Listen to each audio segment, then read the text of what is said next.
It is the final day of competition here in Huntington Beach for TYR WZA SoCal and the inaugural TYR Cup. But before we dive into all the action that took place today, I want to say thanks to our friends over at Box Basics. You'll head over to shopboxbasics.com. You can find all of your favorite shoe brands, latest drops, a variety of color waves, and they're going to get you 20% off. Use that code TEF through the entire weekend. They are great people, got some great bands, and it'll save you some money. Athletes are about to take the floor here for the afternoon events to close out the TYR Cup, but the action started today this morning on the beach over at the beach stage with a very unique format. This one was all about teamwork and grunt work, putting your head down, getting to work, and a lot of it was through the sand. No doubt, athletes got through some double unders and also had to figure out how they were going to transport a series of odd objects, including sleds, worms, D-balls, and sandbags from one side of the venue to the other, and it was pretty much choose your own adventure, and we got some great moments on how they decided to do exactly that. When they were briefing it, even before it started, I'm like, I still don't really know what I'm doing. But Pat kind of just told us what to do when we were out there, and then I just followed everyone else. The way we looked at it is it's good. You want to have a field leader on the floor, and then someone who can lead from the side, because there's these big intervals where people are resting, and you've got to take some guys who have good engines or whatever to put out, because if you're the first two people out, your work time on the overall workout is longer than everybody else. If you're fifth in the rotation, you're looking at 3 minutes less work time maybe over the course of the workout. So those guys, when you get out, you can take heavier implements and try to save stuff for other people. Yeah. But that's why that was important to have somebody there, especially in the second round. Are we going to reorganize based on how tired people are after the sled? We stuck to pretty much the same order. Everybody was pretty happy to do it, and just when team stuff is automatic, it's nice. So you don't have to think and panic. So everyone was just I know I'm going behind so-and-so, and then everybody stepped into line and they were happy.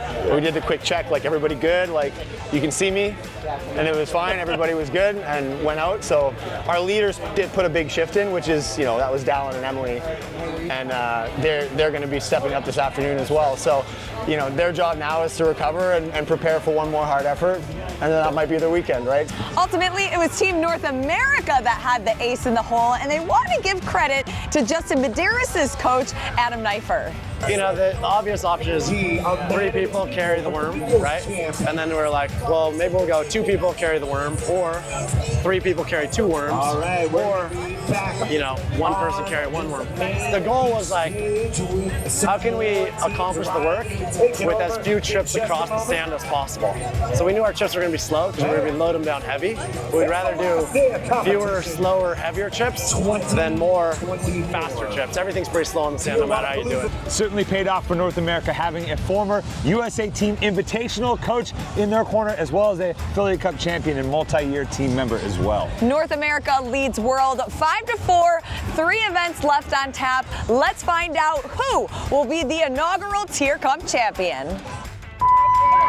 Event 9 was for the fast freaks and 3 sprint-style movements that would result in a quad killer. Dallin Pepper and Brent Fikowski started with the 50 cal Echo Bike, and if you blinked, you would have missed it because they both finished in 38 seconds to take a tie. The women then had 40 calories with Emily Rolfe versus Gracie Walton. Walton took this one, finishing in 109 and Rolfe in 115. You seemed pretty happy about her finish. How have you guys been practicing sprint work like this? Actually, we've been practicing all year for this kind of stuff, right? So this isn't done overnight.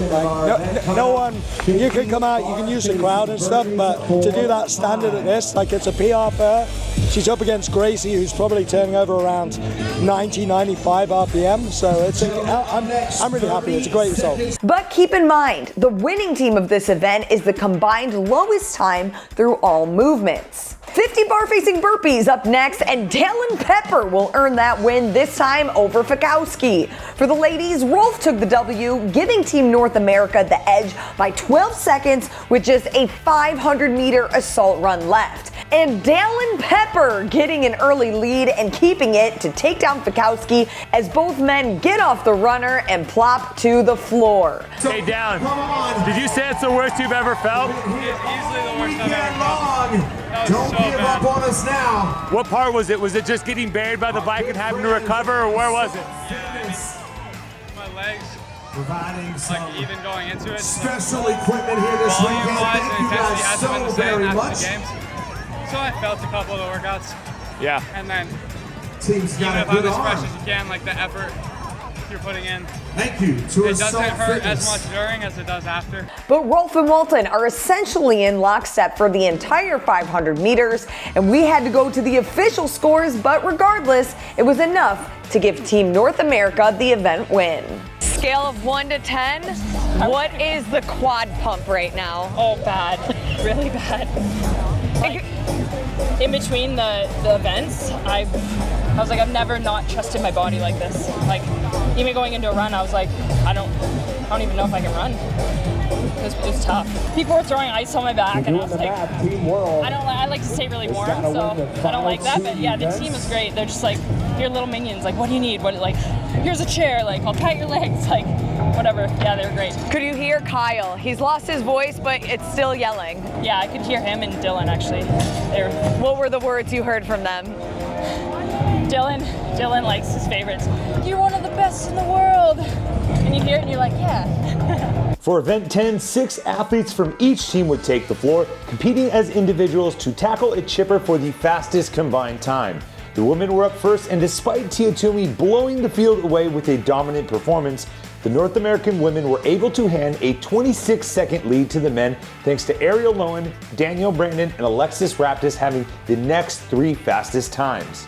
With a chance to shut the door for good on a Team World comeback, Jeff Adler came out hot and never took his foot off the gas. Despite a strong finish from BKG, Justin Medeiros and Pat Vellner would outpace both Guy Mayeros and Aniel Akai to land the decisive blow and officially lock up the win for Team North America. Like, I won the run, and I kind of knew I had a big chance of winning this workout. I didn't know about Justin. He was pretty close anyway, but I was trying to win this workout, so I'm happy that I was able to contribute to gaining points as much as I could, even though I was the one that lost one on the lift, so like it just balances out. But overall, it's fun to put everybody's talents towards good stuff. It was awesome to see Talon and Emily. Oh my God, it was almost harder for us to like yell. Like, I was tired after yelling so hard at them, but it was just so much fun to see them like sell their soul. The final event, the duel between captains. It was essentially a formality at this point, as Team North America already clinched the win. But that didn't stop Tia-Claire Toomey and BKG from going out like a street fight. Being the first off the runner and going unbroken on all but the last set of 20 overhead squats, these athletes gave it their all and finished up their weekend. Now that you're a team champion, are you going to go to Disney World? How are you going to celebrate? We're not going to Disney World now. When are we going? We're going at some time. We might go for my birthday if we do Miami. Yeah. Because my birthday's right after Miami. So I think that means you have to do Miami. Maybe we'll do Miami and maybe we'll go to Disney. Yeah. Sounds like that's a plan. It was amazing. Obviously we didn't get the result that we wanted, but one point that determined whether or not we won or lost, and I just felt like the team really pushed to the very end, even though it was kind of locked up by the end. But the team dynamic for World was just so fun, and we were just talking about it. Like, despite the placing, we all came here for what we wanted. A lot of athletes were a little bit unsure of what their future looked like in the sport of CrossFit. They weren't sure if they wanted to still be a CrossFit athlete and everything. And so it's really reassuring that after this weekend, they still love competing. They still love, the adrenaline that competition brings. And I think it ignited a lot of fire in each individual's, body. So that's really, really nice to hear. And I think it's a huge compliment to the event organizers, the team, and just everyone that was involved, because it was just such a positive thing, especially with so much going on. And for our team, obviously Lazar was definitely going to be a part of our team, so I felt like throughout the weekend, we would always say hey, this is for Lazar, and we were trying to just dig deep and even I think we had to sub out BKG for one of the workouts and put Guy in, and even Guy said it beautifully. He said, you know, like, I just know that that's what Lazar would have done, and he was with him through that workout, and even though he wasn't expecting to do that workout, he just like took one for the team and did his absolute best, and it really paid off. The community has voted, and the Lazar Jukic MVP winner is Patrick Vellner. It's awesome. Like, that's super cool for us, and I think it's so recent. It feels weird, right? Like, it feels to have a like in memoriam award for my friend is weird, to be honest. I feel like the videos we saw throughout the weekend with him, some of the videos are like months old, right? Like, it just feels like barely feels real still. So I don't know. I think as someone who was a good friend of his, I think it's awesome, and I feel really privileged to have it. You know, I think it's funny because I think I won it for talking a lot of shit and doing whatever and just having some fun with the competition, right? Which is awesome. But I think also what's important about the award is it's not just an MVP award, but it's sort of an award for attitude and the way you make people feel, and I think that those things are just as important. And I think being voted on it by a group of peers as well is hugely important. So that means a lot to me. I think even as someone who's getting to the end of their career, to feel like groups of athletes are like, you know, grateful for what you've done in some way, right, and appreciate having you around is really, really cool. So, you know, we hope that this award continues to be what it is and be something that people want to get for years, right? Like, be something that people strive to and something that they want to be like. So if we can be that and have people want to be like Lazar, that's the best we could ever do for them.